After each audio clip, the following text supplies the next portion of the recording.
Bonjour vous. Avant de commencer, laissez-moi vous parler du sponsor de cette vidéo qui, cumulé à votre soutien, nous permet de mettre la maman à l'abri, de financer nos projets, d'acheter du matériel et bien entendu de manger. Parce que manger c'est important.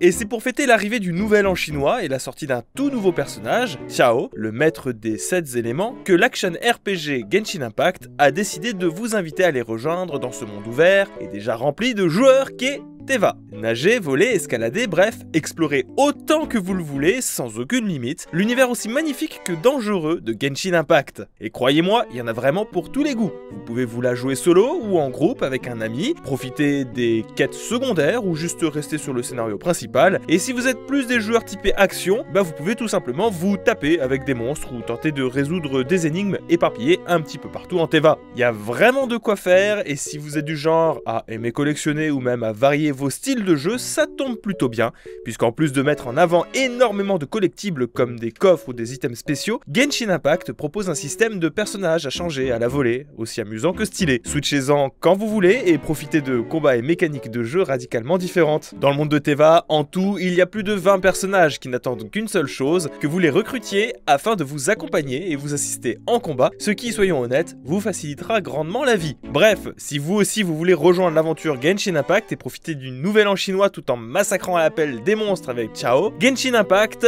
est disponible sur PlayStation 4, Android, iOS et PC et c'est totalement gratuit. Vous retrouverez bien entendu un lien en description pour rejoindre l'aventure, ça serait quand même bête de rater tout ça, non ? On le sait depuis un petit paquet d'années, les sorties de jeux vidéo, de par leur nature et par leurs enjeux, sont devenus de vrais événements mondiaux, qui généralement demandent une organisation pour le moins millimétrée. Une organisation qui peut très vite dégénérer d'une manière ou d'une autre, en fonction de la personne aux commandes. Une mauvaise décision, un mauvais timing, des problèmes internes, bref, la liste est longue. Et ce ne sont pas les grains de sable capables de perturber les rouages d'une machine pourtant bien huilée qui manquent. D'ailleurs, si ça vous intéresse et que vous l'auriez manqué, on a déjà fait une vidéo un petit peu similaire sur le sujet, qui, si vous aimez les fails bien coûteux et qui impliquent la grosse boîte pas très fut-fut, a de grandes chances de vous plaire. Mais nous, ce qui va nous intéresser plus particulièrement aujourd'hui, c'est pas spécialement l'aspect financier, mais plutôt la réception des joueurs, que ce soit à cause d'un mauvais jeu ou tout simplement de problèmes techniques ruinant l'expérience. Salut tout le monde, c'est Echo et aujourd'hui on va voir des lancements de jeux vidéo complètement claqués. Et attention quand même parce que même si cette fois la vidéo elle est plutôt ok au niveau des spoils, ça risque d'en rappeler de douloureux souvenirs à certains. Les limites d'un studio, Assassin's Creed Unity. Bon alors celui-là j'admets, il peut paraître facile. Après tout, même si aujourd'hui le blason de la licence a été plus ou moins redoré, du moins aux yeux de certains, force est de constater que tirer sur du Assassin's Creed, c'est pas la chose la plus compliquée au monde. C'est des jeux produits avec un cycle très précis pour tomber en fin d'année et qui souvent demanderont à plusieurs studios éparpillés à travers le monde de s'unir d'une manière ou d'une autre pour réussir l'exploit de produire un jeu à la fois intéressant et plein de nouveautés. Le tout, bien entendu, étalé au maximum sur des open world qui se doivent absolument d'être plus grands que les précédents. Une recette impressionnante, bien que répétitive, mais qui va fonctionner pendant des années et nous offrira d'excellents jeux. Mais à force de tirer sur la corde, il y a un moment où tant du côté des joueurs que des développeurs, ça finit par s'enrayer. C'est arrivé le 11 novembre 2014 avec un Assassin's Creed Unity qui deviendra très vite la risée d'internet et remettra en question la manière de fonctionner d'Ubisoft. Problème de framerate, impossibilité de lancer le jeu pour beaucoup de joueurs, sous-map à la chaîne, PNJ volant ou juste totalement fou, texture qui ne charge pas, ou le fond mais de manière bizarre, donnant par moments des résultats vraiment terrible. C'est simple, le jeu était quasiment injouable pour une bonne partie des joueurs, un départ catastrophique pour cet opus, qui va mettre le studio dans l'embarras, et ce malgré leurs tentatives pour arranger les choses. Ouais, je dis bien tentative, parce que est-ce que c'est une mesure efficace de juste ouvrir un site pour que les joueurs puissent répertorier des bugs? Ubisoft qui, au calme, vient d'inventer la technique du bêta-testeur, qui teste le jeu mais qui a payé son jeu quand même. Ah bah voilà, ça a encore planté. C'est pas possible, je peux pas jouer, enfin, je l'ai payé votre jeu, 50 balles ça fait cher quand même. Oh gars, tu vas pas chialer, mec. Ok, il y a des bugs, ok. Mais si t'as un problème, regarde, on a fait un super site. Tu vas dessus, tu nous le rapportes, et nous on le règle, c'est bon. Oui, enfin, je comprends bien, mais je vais pas passer ma vie à vous remonter des problèmes sur votre site, enfin, je suis pas payé pour ça, je l'ai acheté. Joue. Mais non, mais j'ai... Joue. T'es un fan ou pas? Oui. Oui. C'est bien. Suite à ça, les conséquences ne se feront pas attendre, puisque le jour même de cette annonce, l'action d'Ubisoft perdra 9% en bourse, ce qui n'est pas rien. Les joueurs encore plus mécontents se mettront à review bomb le jeu, et même la presse va y rajouter son petit grain de sel. Un sacré foutoir qui va forcer Yanis Mola, à l'époque CEO des studios Ubisoft Montréal et Toronto, à sortir du silence pour tenter d'éteindre le feu. Il dira, je cite, « Malheureusement, au lancement, la qualité globale du jeu a été ternie par des bugs et des soucis techniques inattendus. Je veux vous présenter nos excuses les plus sincères de la part d'Ubisoft et de toute l'équipe d'Assassin's Creed. Pour remercier tous les fans d'Assassin's Creed Unity de leur soutien continu, nous rendons le contenu additionnel Dead Kings gratuit pour tout le monde. Pour les possesseurs du Season Pass, nous offrirons également un jeu gratuit à choisir parmi 6 titres d'Ubisoft. » Ouais, je sais pas si vous avez bien compris, mais au cas où on va reformuler, on n'avait pas vu venir les bugs, lol. Du coup, tenez, un DLC et quelques jeux que vous avez très certainement déjà poncés. Bisous, Yanis. Bon, vous vous en doutez, avec un tel démarrage et ce genre de message avec un petit ruban, ça n'a pas vraiment suffi. Et le jeu fut marqué à jamais comme étant un échec. De nombreux joueurs allant jusqu'à ne plus jamais relancer le jeu, et ce malgré les patchs qui ont bien entendu corrigé tous ces problèmes. Et bien qu'on puisse aujourd'hui trouver bien des qualités à ce jeu, surtout comparé à sa suite, Syndicate, qui est tout juste passable, dans le cœur des joueurs, Unity reste et restera très certainement l'un des pires démarrages de toute la licence. Et ça, on n'est pas prêt de l'oublier. Le retour du roi, pas si glorieux que ça, avec SimCity. Ah, ça c'est un souvenir très douloureux pour tous les fans de City Builder. Mais pour mieux comprendre comment ce jeu s'est ramassé d'une manière spectaculaire, il faut avant tout connaître son histoire et l'origine de son succès. Tout droit sorti de l'esprit de Will Wright, le futur papa des Sims, la licence est née d'un heureux hasard, puisque c'est alors qu'il travaille sur un décor d'une ville pour un projet de simulation d'hélicoptère en 1989 que notre bon vieux Will trouvera bien plus amusant de créer et gérer cette même ville. Naîtra donc peu de temps après le premier opus de la licence, un jeu rudimentaire, mais qui va ravir énormément de joueurs et sera très vite considéré comme une innovation sans précédent dans l'industrie du jeu vidéo. La popularité est au rendez-vous, c'est un succès planétaire, la fanbase se forge petit à petit, et très vite naîtront bien d'autres versions du jeu, comme SimCity 2000 en 1993, SimCity 3000 en 1999, SimCity 4 en 2003. Bref, Maxis, le studio en charge, a trouvé sa poule aux œufs d'or, mais très vite, un problème d'ordre technique va se présenter à eux. Il est de plus en plus compliqué de proposer de nouveaux jeux avec de réelles avancées, les machines de l'époque ne le permettant tout simplement pas, et c'est face au succès grandissant d'une autre licence du studio,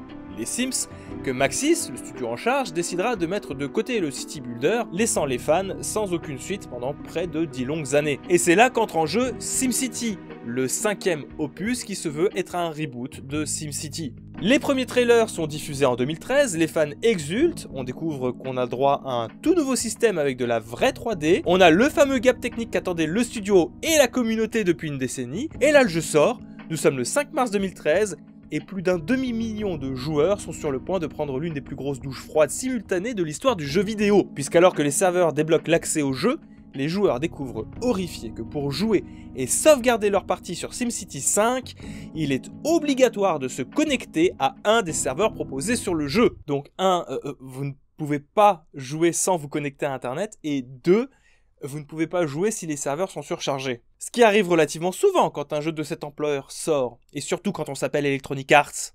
Et donc Billy, tu vois, ici le cœur du projet, celui où tous les joueurs vont se connecter un à un pour jouer à leur jeu solo. La salle des serveurs. Wow, qu'est-ce que vous êtes malin, monsieur, c'est dingue. Mais vous avez pas peur que ça pose problème, tous ces gens qui arrivent d'un coup là? Mais non, c'est du solide ça. Vous êtes vraiment le plus grand fils de pute que j'ai jamais rencontré. Merci. Alerte. T'as essuyé tes pieds avant d'entrer? Merde. Pas de chaussures. C'était le chaos total et ça a duré des semaines. De très longues semaines où presque personne n'arrivait à se connecter et où même ceux qui avaient la chance d'avoir un accès devaient faire face à un jeu qui, quand il ne plantait pas, ramait comme jamais au point d'en être injouable. Pour vous dire, c'est allé tellement loin qu'en moins de 2 jours, Amazon a fini par retirer le jeu de son site et Electronic Arts ira jusqu'à littéralement suspendre toutes les campagnes marketing de SimCity, demandant aux affiliés de, je cite, cessez immédiatement de promouvoir activement le jeu. Ça rigolait zéro. Non, vraiment, Electronic Arts a tenté de cacher la poussière sous le tapis et a laissé à la charge de Maxis de réparer comme ils peuvent les pots cassés. Puisqu'en plus de refuser de rembourser les joueurs, l'éditeur s'est opposé bec et ongles, et ça pendant plus d'une longue année, à la mise en place d'un mode hors ligne, obligeant le studio à enchaîner patch sur patch pour tenter d'offrir une expérience correcte aux fans. Une situation terrible qui, on l'apprendra des années plus tard grâce à Ocean Quigley, l'ancien directeur créatif du projet, aura totalement anéanti mentalement une bonne partie de l'équipe. Tout le projet semblait s'effondrer dans une salle de serveur presque en feu. C'était un petit peu comme être quelqu'un sur un navire en train de couler. Et même en sachant que vous aviez fait votre part et que c'est du bon boulot, tout cela n'avait aucune importance, car le reste du navire était en train d'exploser. Oui, je dirais que c'était à peu près la partie la plus difficile de ma carrière. Je sais, c'est pas très heureux et il n'y aura pas d'happy end. Puisque même si SimCity finira par s'en sortir et proposer un patch hors ligne et toute la stabilité qui va avec, Electronic Arts annoncera en 2015 la fermeture du siège social de Maxis à Emeryville, fermant au passage l'endroit où toute l'aventure SimCity avait vu le jour. Le chaos technique de la Master Race, Batman Arkham Asylum. Bienvenue en 2015. Des records de chaleur viennent d'être battus, l'humanité découvre la présence d'eau liquide sur Mars, et la sacro-sainte Master Race est sur le point d'être touchée en plein cœur. Une année riche en émotions qui allait mettre à mal le petit cœur tendre des joueurs PC. Nous sommes le 23 juin 2015 et le bébé de Rocksteady Studios, Batman Arkham Knight, décide d'enfin pointer le bout de son nez. Un opus attendu au tournant puisque la suite directe d'un Arkham City connu et reconnu pour être l'un des meilleurs jeux vidéo Batman jamais produits. La pression était à son comble et Warner Bros était là pour veiller au grain, histoire que tout se passe bien. Rien ne pouvait foirer, n'est-ce pas? Même si les joueurs PlayStation et Xbox allaient profiter d'une expérience aux petits oignons et allaient acclamer Rocksteady Studios pour leur énième opus, du côté de la team PC, ce fut un tout autre son de cloche, puisque quelques heures à peine après la sortie du jeu sur Steam, les joueurs ont très vite réalisé que... y a quelque chose qui allait pas avec Batman. Il y a un jeu qui refuse de se lancer, des fichiers corrompus, qui forcent à retélécharger le jeu, 30 images par seconde bloquées, problème de framerate, images qui sautent, promesses non tenues sur des effets visuels comme la fumée ou des débris en tout genre, et pire, des textures moins belles que sur Xbox One et PlayStation 4, et ça peu importe vos configs. L'affront était complet et la Master Race n'allait pas laisser passer ça. Débute une grande campagne à base de mimes et de reviews négatives, Batman Arkham Knight avait été bâclé sur PC, et tout le monde devait le savoir. Et ça a bien marché parce que l'histoire elle est arrivée très vite aux oreilles de Warner qui n'était franchement pas très content. Puisque là où certains éditeurs jouent la sourde oreille tentant de temporiser ou de faire des communiqués pour essayer de se justifier tant bien que mal, la Warner Bros Interactive Entertainment a tout simplement lâché un bon gros « Ah bah si c'est comme ça, vous jouerez plus ». C'est donc moins de 24 heures après sa sortie qu'Arkham Knight a disparu de la plateforme Steam, empêchant aux joueurs, n'ayant pas encore craqué pour cet opus, d'accéder au jeu. Le message était clair. Il est hors de question que l'image de la licence soit entachée à cause de problèmes d'optimisation et il reviendra sur PC quand il sera prêt. Une réaction qui d'un côté va surprendre bien des joueurs et de l'autre va en frustrer tout autant, du simple fait de devoir attendre une version plus stable alors que les gens consoleux sont en train de s'éclater comme jamais. Une petite victoire, cela dit en passant, pour le FC console. Et ça aurait pu s'arrêter là, une image écornée auprès des joueurs pour le public PC et puis on évite de ressortir le jeu, tout ça, mais... il y a un mais. Vous vous en doutez, tout ça n'aurait pas été très drôle si ça avait été aussi simple. Déjà dans un premier temps il a fallu trouver un coupable. Ça a été rapide puisque très vite Rocksteady a admis avoir sous-traité le portage de la version PC à un tout petit studio de 12 personnes, Iron Galaxy Studios. Alors vous faites ce que vous voulez de cette information, mais 12 personnes, même juste pour un portage, c'est pas beaucoup. Et dans un second temps il a fallu réparer les pots cassés et ressortir le jeu, ce qui est arrivé 4 mois plus tard, le 28 octobre 2015. Du coup c'est bon, ils ont pu jouer, tout s'est bien passé. Attends, c'est toi qui as fait des pieds et des mains pour mettre le jeu dedans, et là t'arrives, non c'est bon, tout va bien, oh. Pour faire un effet dramatique, tu vois, genre surprise. Alors bah justement non, ça peut pas marcher, parce qu'il y a un truc qui a coincé. 4 mois plus tard, et malgré un effort commun des deux studios pour tenter de remettre notre bateau sur pied, la version PC était presque aussi éclatée qu'au premier jour. Alors certes, beaucoup de bugs avaient été atténués, mais restaient présents malgré tout. On pouvait enfin aller au-dessus de 30 images par seconde, mais à côté de ça, ça réglait pas les problèmes de framerate chez tout le monde. Les crashs étaient toujours présents, les bugs aussi, et les machines les plus anciennes avaient reçu une petite note leur demandant de redémarrer leur jeu à chaque fois qu'ils rencontraient un bug. Ouais, pour certains la solution conseillée c'était redémarrer votre jeu. 4 mois après, Et pire que ça, la Warner qui jusque-là était intransigeante sur la qualité de leur jeu, a finalement baissé les bras. Nous sommes vraiment désolés que nombre de nos clients soient toujours mécontents de la version PC de Batman Arkham Knight. Nous avons travaillé dur pour que le jeu atteigne la qualité que vous méritiez, mais nous comprenons que beaucoup d'entre vous continuent à rencontrer des problèmes. Jusqu'à la fin de l'année, nous offrirons un remboursement intégral du jeu, quel que soit le temps que vous avez passé à y jouer. Un bel aveu de faiblesse qui en dit long sur cette affaire. D'un côté, on a des studios totalement débordés, et de l'autre, un éditeur qui a jeté l'éponge face à une légion de joueurs en colère. Bon, je vous rassure, aujourd'hui le jeu est parfaitement jouable, mais il n'empêche que Batman Arkham Knight aura réussi l'exploit d'être le pire lancement de jeux vidéo en 2015, et ça 2 fois de suite dans la même année. Chapeau bas. Le terrain, le serveur et le bon gros sel, Arcage. Celui-là, je vous avoue, il est vraiment très personnel. Et même si son échec est un peu différent de ce qu'on a vu jusque-là, il n'en reste pas moins absolument terrible pour tout fan de MMORPG qui se respecte. Nous sommes en 2014 et Arcage, un célèbre MMORPG sorti en 2013 en Corée du Sud, fait enfin son apparition en Europe. Un décalage qui aura su faire grimper la hype autour de ce MMORPG que beaucoup voyaient déjà comme le renouveau des MMO. Bon, jusque-là, rien de vraiment très surprenant, on va dire que c'est la procédure standard quand n'importe quel MMO va sortir sur cette époque-là.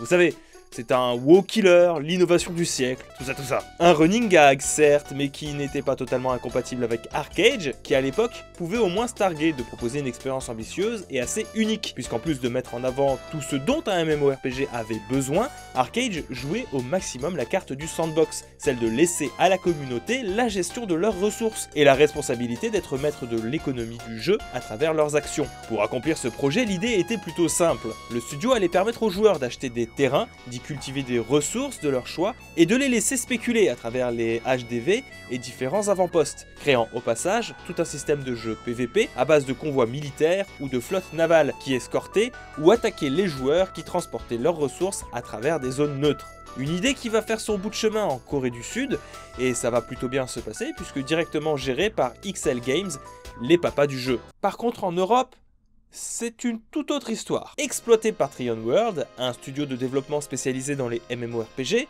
oui, les fameux, Arcage va faire une entrée pour le moins marquante, puisqu'après avoir vendu pendant des mois des packs fondateurs bling bling allant de 45 à 135 €, le jeu est officiellement sorti le 16 septembre 2014, et là c'est le drame, puisque outre les problèmes on va dire relativement habituels d'un lancement de MMORPG, file d'attente, déconnexion et j'en passe, Trion World a dû faire face à un problème de taille, la nature même du jeu qu'il n'avait pas du tout encadré. Non puis soyons honnêtes, qui pouvait le voir venir? Qui aurait pu deviner que une économie gérée par des joueurs serait incompatible avec des serveurs surchargés? Vraiment, c'était impossible à voir venir! Trion World n'avait tout simplement pas prévu assez de serveurs pour le lancement du jeu, transformant Arcage pour beaucoup de joueurs, et ça pendant des semaines, une simulation de file d'attente. Une attente qui n'aurait sûrement pas posé de problème si les personnes déjà connectées, qui pour la plupart étaient des joueurs ayant goûté à l'alpha ou la bêta du jeu, et sachant donc très bien quoi faire, ne s'étaient pas approprié une bonne partie des terrains, tout en évitant de se déconnecter pour agrandir autant que possible leur très jeune empire. Un monopole qui s'est très vite fait ressentir une fois les problèmes de connexion passés et qui laissera une bonne partie des joueurs à la rue, et surtout à la merci des nouveaux manias de l'immobilier, qui bien entendu s'amusaient à faire gonfler les prix des ressources, mais aussi des terrains, les rendant souvent inaccessibles pour qui ne joue pas 40 heures par semaine. On peut le dire, Trion World avait réussi l'exploit du speedrun de vieillissement accéléré de l'économie d'un MMORPG. Parce que, qu'on le veuille ou non, pour beaucoup, les moments les plus palpitants dans un MMO, c'est la découverte, les premiers pas, et surtout ce petit moment de flottement où rien n'est encore figé, où les ressources vont et viennent à des prix raisonnables, et où tout le monde pose sa pierre à un édifice qui, au bout de quelques années, va bien entendu se centraliser sur un noyau de joueurs très actifs, mais ça c'est censé arriver au bout de quelques années. Pas au bout de 2 semaines. Un scénario catastrophe pour beaucoup de joueurs qui, blasés et ne souhaitant pas devenir les vaches à lait de certains chanceux, abandonneront très vite le jeu, transformant le lancement d'Arcage en Europe en réel fiasco. Et d'ailleurs, rien à voir, mais je parle en tant que mec qui l'a vécu, mais ces joueurs, ils ont bien fait de se barrer, puisque quelques mois plus tard, pour tenter de compenser ce fameux monopole, Trion World mettra en place un cash shop distribuant des ressources, transformant donc de facto le jeu en pay to win. Voilà, maintenant vous savez tout sur le lancement chaotique d'Arcage. Et moi j'ai acheté un pack fondateur à 140 balles à l'époque. Voilà. Envie de rejoindre Papa Johnny, hein. Bon bah c'est bon, on a vu des lancements catastrophiques. Pas tous, il y en a eu plein d'autres, rassurez-vous. Alors certes c'est raté, ils ont eu des raisons diverses et variées à chaque fois, mais force est de constater que ça arrive plus souvent qu'on ne l'imagine et que généralement, on pense seulement aux événements les plus récents.